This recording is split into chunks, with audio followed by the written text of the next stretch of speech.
కూడా మహిళలకు ఉచిత బస్సు ప్రయాణం ప్రారంభిస్తామన్నారు మంత్రి ఆదినారాయణ. గత ప్రభుత్వం రాష్ట్రాన్ని అప్పులపాలు చేసిందని విమర్శించారు. కొన్ని కారణాల వల్ల గతంలో మహిళలకు శాండ్విచ్లు ఇవ్వటం కుదరలేదన్నారు. స్థానిక సంస్థల్లో మహిళలు ఉండటానికి కారణం టీడీపీ తెచ్చిన రిజర్వేషన్లేనని అన్నారు మినిస్టర్. ఫస్ట్ ఇన్స్టాల్మెంట్ వాళ్ళు ఇస్తే దానికి మ్యాచింగ్ ఫండ్ ఇవ్వక ఆ ప్రాజెక్ట్ ఆగిపోయింది. 5 ఏళ్ళు ఆగిపోయింది. మొన్న జూన్కి అయిపోయింది టైం.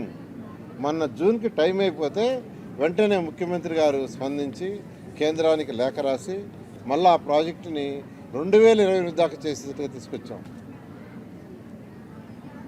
అంటే ఎందుకు చెప్తున్నానంటే అసలు 5,350 కోట్లతో ఈ రాష్ట్రంలో ఉన్న మున్సిపాలిటీలో ఉన్న ప్రతి ఒక్కరికి 135 లీటర్ల స్వచ్ఛమైన నీరు ఇవ్వాలని. స్వచ్ఛమైన నీరు అంటే బోర్లు కాదు. ముఖ్యమంత్రి గారు ఒకటే అంటారు, సర్ఫేస్ వాటర్, నదుల్లో ప్రవహించే నీటిని తీసుకొని శుద్ధి చేసి ఇవ్వండి. దాన్ని దృష్టిలో పెట్టుకొని చేసాం.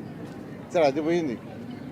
స్వచ్ఛ భారత్కి 2,800 కోట్లు కేంద్ర ప్రభుత్వం శాంక్షన్ చేసి ఫస్ట్ ఇన్స్టాల్మెంట్ వాళ్ళు 280 కోట్లు ఇచ్చి రాష్ట్ర ప్రభుత్వం 150 కోట్లు పెట్టమంటే ఆ 150 కోట్లు ఇవ్వక ఆ స్వచ్ఛ భారత్లో వచ్చిన మొత్తం ఆగిపోయినాయి.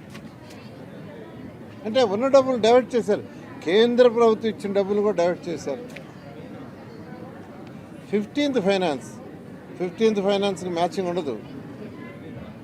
అది పర్ హెడ్ లెక్కన కేంద్ర ప్రభుత్వం ఇస్తుంది మనం కట్టిన ట్యాక్సుల వల్ల. దాన్ని కూడా డైవర్ట్ చేశారు. దాన్ని కూడా వచ్చిన డబ్బుల్ని వేరే వాటికి వాడేశారు. లెక్క పక్క లేకుండా 10 లక్షల కోట్లు అప్పు చేసి వెళ్ళిపోయినా ముఖ్యమంత్రి గారు ఈరోజు ఇబ్బందులున్నా ఎలక్షన్ల ముందు ఏదైతే చెప్పి అది చేయాలని మహిళలకి 3 గ్యాస్ సిలిండర్లు ఉచితం అనేది ఆల్రెడీ ఇంప్లిమెంట్ చేసాం. గతంలో తెలుగుదేశం ప్రభుత్వం ఉన్నప్పుడు అది ఎందుకు శాంక్షన్ చేయించామంటే